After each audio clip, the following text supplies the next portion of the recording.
اے اہل کتاب، اپنے دین میں ناحق غلو نہ کرو اور ان لوگوں کی تخیلات کی پیروی نہ کرو جو تم سے پہلے خود گمراہ ہوئے اور بہتوں کو گمراہ کیا۔ کرسمس مسیح اور کیتھولک رسم جو ہر سال 25 دسمبر کو منائی جاتی ہے، پوری عیسائی مذہب لٹریچر اور اناجیل عہد نامہ جدید اور بائبل میں اس کا کوئی تذکرہ نہیں۔ نہ 25 دسمبر حضرت عیسیٰ علیہ السلام کی پیدائش کا دن ہے۔ یہ عیسائیت میں باقی بدعات کی طرح ایک بدعت ہے جو قدیم مشرک اقوام کی طرف سے رومن کلیسا میں پیش آیا۔ 25 عیسوی میں سیتھیا کے راہب، جو ایک پادری ہونے کے ساتھ ایک ماہر کیلنڈر نگار بھی تھا، اس نے اپنے اندازے کے مطابق عیسیٰ علیہ السلام کی تاریخ ولادت 25 دسمبر مقرر کی۔ اس نے یہ دعویٰ کہیں نہیں کیا کہ 25 دسمبر واقعی عیسیٰ علیہ السلام کی تاریخ پیدائش ہے۔ اس لیے عیسائی فرقہ آرتھوڈوکس جو گریگوری کیلنڈر کو مانتا ہے، وہ کرسمس 7 جنوری کو مناتے ہیں۔ بعض خطے ایسے بھی ہیں جہاں 6 جنوری اور بعض جگہ 18 جنوری کو کرسمس منایا جاتا ہے۔ کرسمس کا لفظ بائبل میں موجود نہیں۔ یہ اصطلاح 2 الفاظ کرسٹ یعنی مسیح اور ماس یعنی کیتھولک رسم کو ملا کر بنائی گئی ہے، جس کا مفہوم ہے ایسی کیتھولک رسم جو 25 دسمبر کی رات کو مسیح کی ولادت کے دن کی یاد میں منائی جاتی ہے۔ اگرچہ دنیا بھر میں عیسائی اقوام حضرت عیسیٰ علیہ السلام کا یوم پیدائش یعنی کرسمس کا دن 25 دسمبر کو انتہائی جوش و خروش سے مناتی ہیں، لیکن عیسائیوں میں کچھ حقیقت پسند مکاتب فکر یہ تسلیم کرتے ہیں کہ 25 دسمبر عیسیٰ علیہ السلام کی ولادت کا دن نہیں، بلکہ یہ دیگر بت پرست اقوام سے لی گئی ایک بدعت ہے۔ فقط یہی نہیں بلکہ تاریخ کلیسا میں کرسمس کی تاریخ کبھی ایک جیسی نہیں رہی، کیونکہ جناب عیسیٰ علیہ السلام کا یوم پیدائش کسی بھی ذریعے سے معلوم نہیں۔ قرآن حکیم اور بائبل سے عیسیٰ علیہ السلام کی پیدائش موسم گرما میں ہونا عین ثابت ہے، اور دسمبر گرمی کا نہیں بلکہ سردی کا مہینہ ہوتا ہے۔ اس کا ثبوت یہ ہے کہ قصص القرآن کے مطابق جب مریم علیہ السلام جناب عیسیٰ علیہ السلام کی پیدائش کے بعد کھجور کے درخت کے نیچے جا بیٹھیں تو اللہ تعالیٰ نے انہیں درخت پر لگی پکی کھجوریں کھانے کا حکم دیا۔ یاد رہے کھجوریں موسم سرما میں نہیں بلکہ موسم گرما میں پکتی ہیں، جیسا کہ سورہ مریم میں اللہ تعالیٰ ارشاد فرماتے ہیں، پھر ایک کھجور کے تنے کے نیچے لے آیا، بولی کاش میں اس سے پہلے ہی مر گئی ہوتی اور لوگوں کی یاد سے بھی بھولی بسری ہو جاتی۔ اتنے میں اسے آواز دی کہ آزردہ خاطر نہ ہو، تیرے رب نے تیرے پاؤں تلے ایک چشمہ جاری کر دیا ہے اور اس کھجور کے تنے کو اپنی طرف ہلا، یہ تیرے سامنے تر و تازہ پکی کھجوریں گرا دے گا۔ اب چین سے کھا پی اور آنکھیں ٹھنڈی رکھ، اگر تجھے کوئی انسان نظر پڑ جائے تو کہہ دینا کہ میں نے اللہ رحمان کے نام کا روزہ مان رکھا ہے، میں آج کسی شخص سے بات نہ کروں گی۔ قرآن حکیم کے علاوہ عیسائی دوستوں کی کتاب بائبل سے بھی یہی ثابت ہے کہ حضرت عیسیٰ علیہ السلام کی پیدائش مبارک موسم گرما یا موسم بہار میں ہوئی، کیونکہ بائبل میں درج پیدائش عیسیٰ علیہ السلام کے مطابق جس روز عیسیٰ علیہ السلام پیدا ہوئے اس رات کو چرواہے ارد گرد اپنی بھیڑ بکریاں چرا رہے تھے۔ دسمبر کو ولادت مسیح کے طور پر مقرر کرنے کا باقاعدہ آغاز بالکل غیر واضح ہے۔ عہد نامہ جدید میں اس بارے میں کوئی سراغ نہیں ملتا۔ ایک ہماگیر وضاحت یہ ہے کہ 25 دسمبر در حقیقت پاگان مشرق روم کے تہوار ڈائز سولس انویگناتی یعنی نامغلوب ہونے والے سورج دیوتا کا یوم پیدائش کی شکل تھی، جو کہ رومن سلطنت میں ایک مشہور مقدس دن تھا جسے سورج دیوتا کی حیات نو کی علامت کے طور پر انقلاب شمسی کے دوران منایا جاتا تھا۔ انسائکلوپیڈیا امریکانا میں تحریر کردہ مضمون کو کچھ اس طرح بیان کیا گیا ہے، بہت سے مذہبی ماہرین کے مطابق عیسیٰ کلیسا کی ابتدائی صدیوں میں کرسمس نہیں منائی جاتی تھی۔ لوگ عیسیٰ علیہ السلام کی پیدائش کی یاد میں 4 صدی عیسوی میں تہوار منانا شروع ہوئے۔ 5ویں صدی عیسوی میں تو مغربی کلیسا نے اس تہوار کو اس دن منانے کا حکم دیا جس دن قدیم اہل روم اپنے سورج دیوتا کا جنم دن 25 دسمبر منایا کرتے تھے۔ جبکہ مسیح کے اصل یوم پیدائش کا کسی کو کوئی خاص علم نہیں۔ کیتھولک انسائکلوپیڈیا میں بھی کرسمس کے عنوان کے تحت یہ اعتراف حقیقت کچھ اس طرح موجود ہے: عید میلاد المسیح قدیم عیسائی کلیسا کے ابتدائی مقدس تہواروں میں سے نہ تھی، بلکہ اس تہوار کا اولین ثبوت مصر کے فرعونوں سے ملتا ہے۔ عیسائیت کے اثر و رسوخ سے قبل یورپ، خصوصاً روم اور اس کے ماتحت علاقوں میں مشرکانہ تہوار پگن کسٹمز تقریباً 1 جنوری کے ارد گرد منائے جاتے، جو بعد ازاں عید المسیح یعنی کرسمس کی شکل اختیار کر گئے۔ مارٹن کولنز اس سلسلے میں اپنے ریمارکس یوں دیتے ہیں: نمرود کی ناگہانی موت قبل از مسیح کے بعد اس کی ماں سیرامس نے اہل بابل میں اس عقیدے کا پرچار کیا کہ نمرود ایک دیوتا تھا۔ اس نے یہ بھی کہا کہ اس کا بیٹا درخت کے تنے کی مانند ہے کہ جیسے سردیوں کے اختتام پر اس سے ایک نئی زندگی جنم لیتی ہے، ایسے ہی اس کے مردہ جسم سے اس کی سالگرہ کے دن ایک نئی زندگی جنم لے گی۔ اس کی سالگرہ کے دن اس کی ماں نے یہ اعلان کیا کہ نمرود ہر سرسبز درخت پر آئے گا اور وہاں پر تحائف چھوڑ کر جائے گا۔ غالباً یہی کرسمس ٹری کی ابتدا بھی ہے۔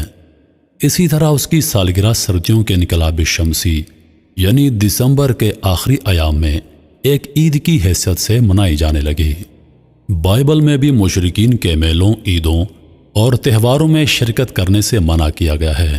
فرمان باری تعالیٰ: اے اسرائیل کے گھرانے، وہ کلام جو خداوند تم سے کرتا ہے سنو۔ خداوند یوں فرماتا ہے کہ تم دیگر اقوام کی روش اختیار نہ کرو۔ نیز یہ تہوار حضرت عیسیٰ علیہ السلام کے سچے دین میں نہ تھا، بلکہ بعد میں رومی پادریوں نے اسے دین کا حصہ بنایا۔ اس لیے یہ عیسائیت میں بدعت ہے، اور بدعت سے بائبل میں بھی 20 مقامات پر منع کیا گیا ہے۔ فرمان خداوند ہے: بدعت کرنے والے خدا کی بادشاہی کے وارث نہ ہوں گے۔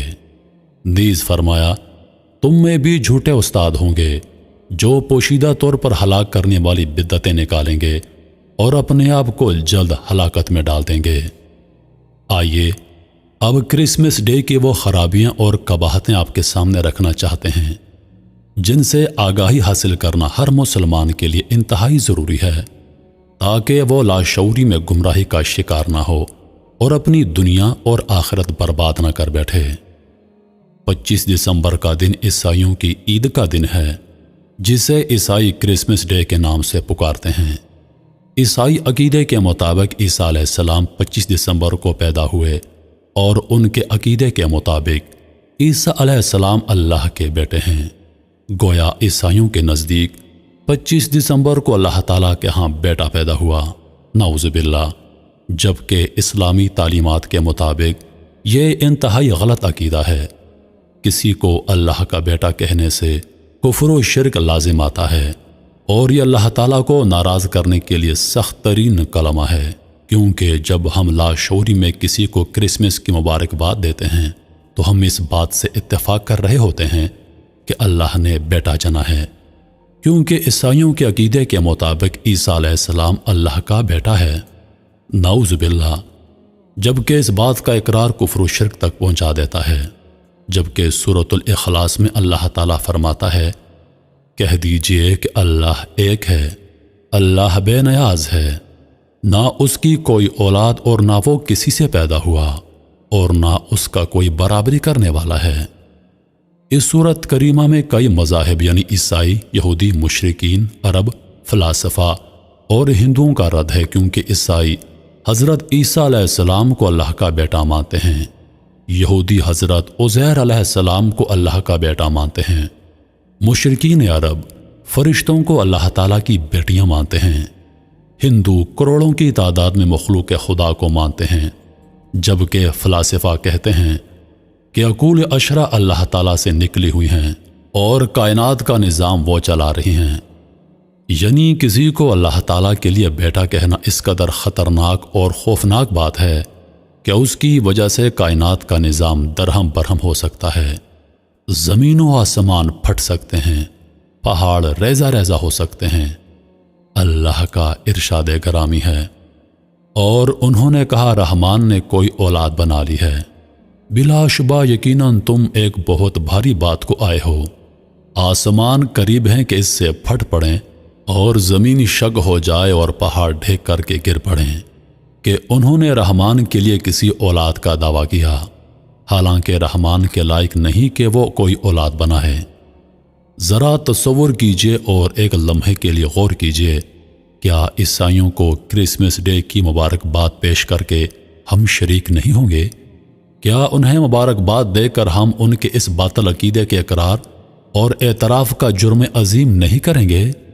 نبی کریم صلی اللہ علیہ وآلہ وسلم نے ارشاد فرمایا، اللہ تعالیٰ سے زیادہ کوئی صبر کرنے والا نہیں اس تکلیف دہ بات پر جسے وہ سنتا ہے جو لوگ اللہ کے لیے اولاد بناتے ہیں اور اس کا شریک بناتے ہیں، جبکہ اللہ تعالیٰ انہیں معاف کرتا رہتا ہے اور ان سے درگزر کرتا رہتا ہے اور انہیں رزق دیتا رہتا ہے۔